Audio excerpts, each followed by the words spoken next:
ate. Welcome back sa aking vlog. Napakadugyot ng itsura. Pero ayun nga guys. Wait lang, ang dumi ng camera. Guys, welcome back sa ating vlog. As you can see, I doubled the size. Natawa ako kasi sobrang random nito. Gusto ko lang bumalik ulit sa pag-vlog. At syempre, ang aking famous intro! Kung hindi ka pa nakakapag-subscribe, mag-subscribe ka na. At, ano daw? Ulat! Kung girl. Hi guys, welcome.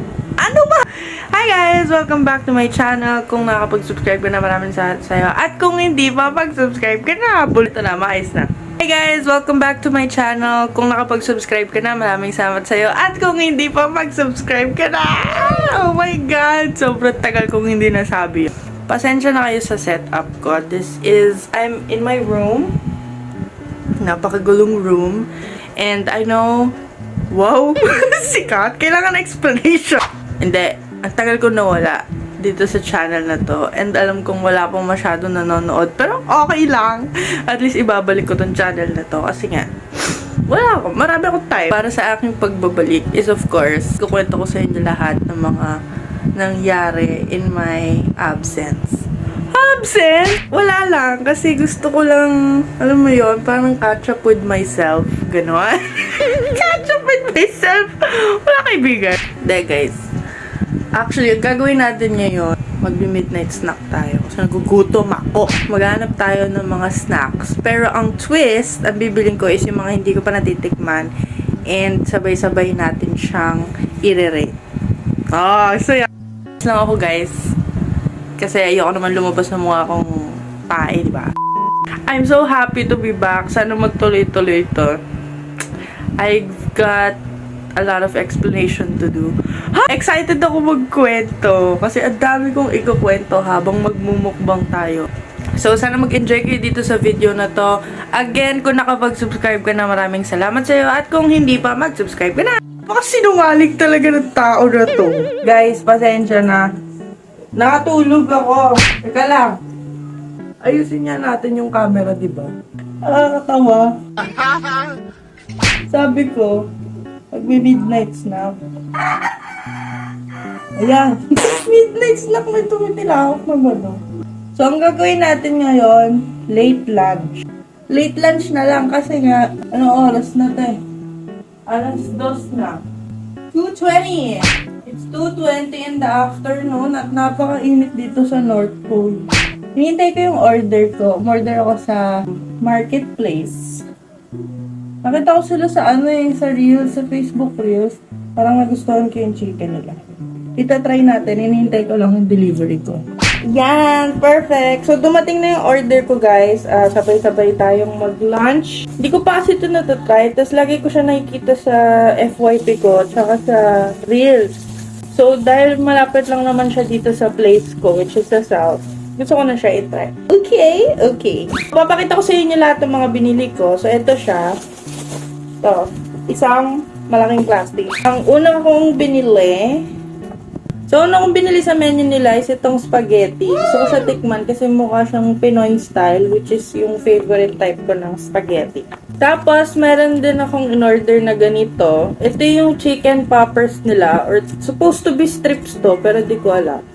Mukha naman siyang masarap. Ang flavor nito ay buffalo. Buffalo ata, yes.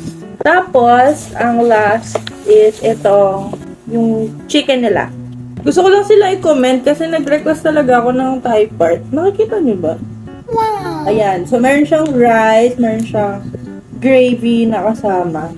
And yung rice nila, I believe, para siyang Java rice or yung signature garlic rice nga nila. Ang una nating titikman is itong fried chicken nila. So, nakuha lang tayo ng spoon and fork kasi wala silang binigay. Grabe, gutom na ako. Alas 3 na. Kalat, diba? Dapat, bibili ako ng cheese sauce nila.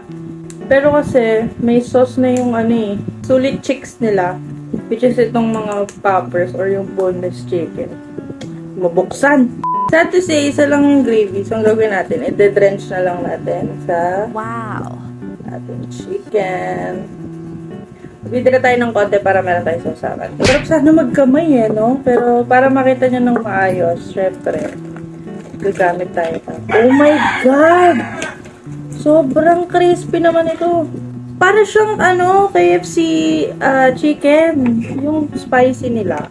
So, first bite guys, ito yung kanilang famous na chicken. Maganda yung pagkaka-breading. Ayan. Ang harap. Kung narinig nyo lang ang crunch guys, sobrang satisfying. So, next naman natin titikman is itong sulit chicks nila. I think, nagkakahalaga to ng 65 pesos. Ayan, sobrang daming kanin. Meron ka ng iilang pieces ng boneless fried chicken. Sulit na rin. 65 pesos lang to guys. So, tikman na natin to with the sauce. Parang ang sarap naman ito. Ito siya guys. Nakikita nyo ba?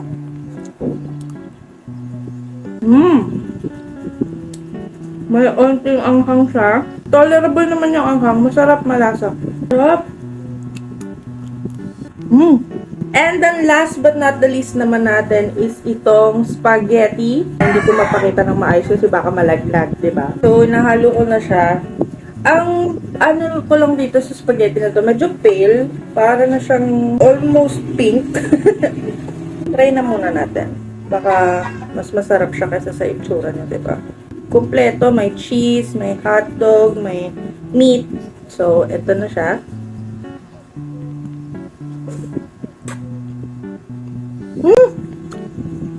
Natamimi kayo, ano? Ba't ganun? Kalasa niya yung sa Jollibee. Ang sarap, guys. Ang sarap. Recipe talaga. Sarili nilang recipe to ng spaghetti. Pero ang sarap. Anyway, guys. Nabili ko to lahat sa Lami or Lami. Taga South dyan. Super worth the try. Mura, masarap. Branches nila sa Muntinlupa is Kupang and then sa Tunasan. Tapos meron din silang branch sa Dasmariñas, Cavite.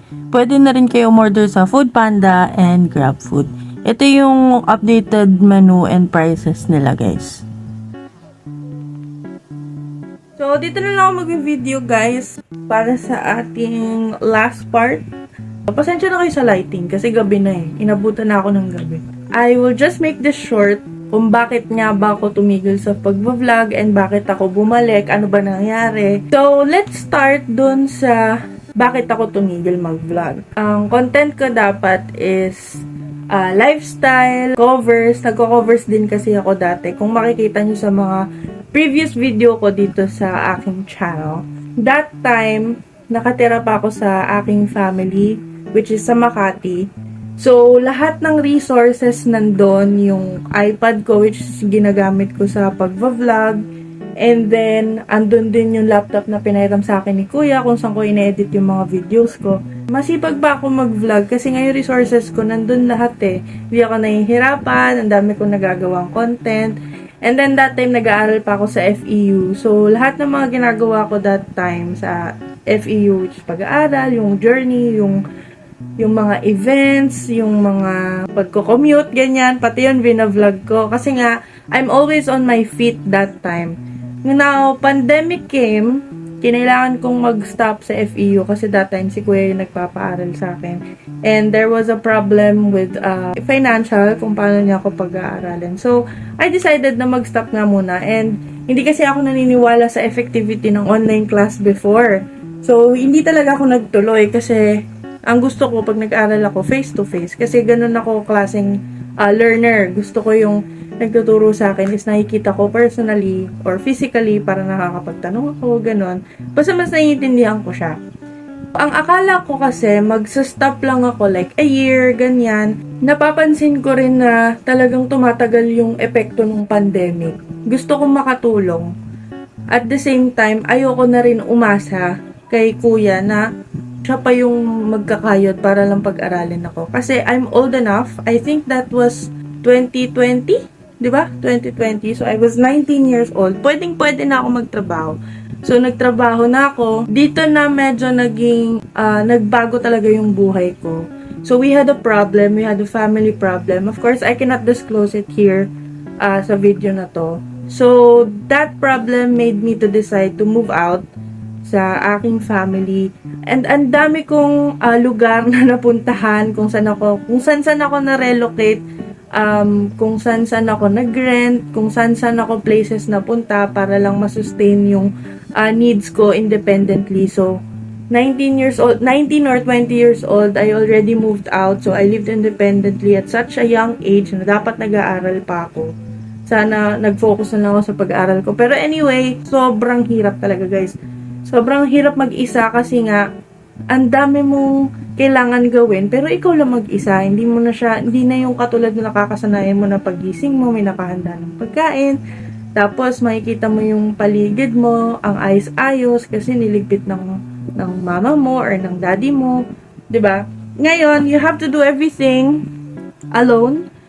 Kahit pag nagkakasakit ka, even if hindi mo na kaya, kailangan mo talagang tumayo para maganda ng pagkain mo, bumili ng gamot mo, and such. So, I've been in Taguig kasi yung first job ko nasa Makati. And then, in different parts of Taguig, I also been in Cavite. And then, Manila. Nag-Manila din ako sa Paco. And then, now I'm in Alabang, Muntinlupa. And ito yung pinakamatagal ko na rent sa Alabang, Muntinlupa. Kasi nga, sobrang ganda ng place na to, guys. Bukod sa, ang dami mo makikitang commercial establishments. Lahat ng needs mo nandito na rin. And one thing kaya ako rin napag-decide na medyo lumayo-layo ng konti sa Manila is because I wanted to start a new phase in my life na talagang wala akong makikilala. Wala akong kilala. Meron man, pero hindi ganun kadami. Kumbaga, gusto kong magkaroon ng new environment to start fresh. Parang ganun. Let's talk about kung bakit nga ba ako lumobo ng ganito. So, I've been a call center agent for almost 4 years now. So, yun ang naging trabaho ko when I lived independently. Yun ang aking bread and butter. So, I'm also a student. So, basically, I'm a working student. I am an ongoing third-year college student taking up office administration. So, paano ko ba to ikukwento? Dahil sa stress at saka sa kakaibang body clock ko, naging ganito. So, akala ko nung una, kaya ako naging majubis or kaya ako lumobo ng ganito because my lunch is not normal. So, that time kasi, ang lunch ko is 2 a.m. Ang working hours ko is from 10 to 7. So, ganun kasi kadalasan ang shift ng BPO. So, I had to adapt. Kailangan kong masanay dun sa ganung klaseng lifestyle. And then, pagdating ng umaga, tulog ako, or most likely, nasa school ako. So, parang nadodoble yung kain ko. And then, recently, I had an appointment with my OB na diagnose ako with PCOS. So, I think these are some of the effects of PCOS. So, ayun, unfortunately, kahit gustuhin ko man na bumalik sa dati ang aking katawan, I'm still trying actually. Nagtatry ako, na-try ko na lahat ng diet. Ayun lang naman ang aking explanation. Pero, above all, I still thank the Lord na hanggang ngayon buhay pa ako. And I hope to make amends with my family kasi miss ko na rin naman sila. And sa totoo lang, I don't wanna live a life with, guilt. Kasi nga, ang pinakamoto ko sa buhay is grace over grudges talaga.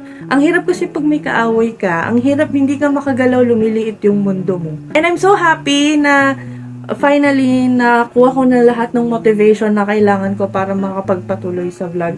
And sana masuportahan nyo rin ako in case na magtuloy-tuloy nga to. And I promise, I promise na gagawin ko talaga tong very enjoyment. Hindi ko alam. Basta gagawin ko tong hindi boring. Kasi nga, ang dami kong plano sa buhay ko. Especially this year. Every year kasi simula nung naging independent ako, I promise to myself na every year gusto ko may bago sa akin. Kasi yun yung basihan ko ng growth. Yun yung basihan ko ng progress sa buhay ko. And this year, 2024, I promise myself Simula nung nag-birthday ako, nag-23 ako, magta-travel ako na magta-travel. Uunahin ko tong Pilipinas kasi that was the biggest mistake of my life na hindi ko nakita yung mundo ko na ako lang mag-isa. Parang ganon. It's nice to travel the world or your own country kapag ikaw mismo sa'yo nanggagaling yung plano sa mo gusto pumunta, kung ano yung mga gusto mong makitang lugar. Kasama ko kayo guys. And yun lang naman yung explanation ko. Tinry ko talaga siyang i-compress lahat para hindi masyadong mahaba tong video na to.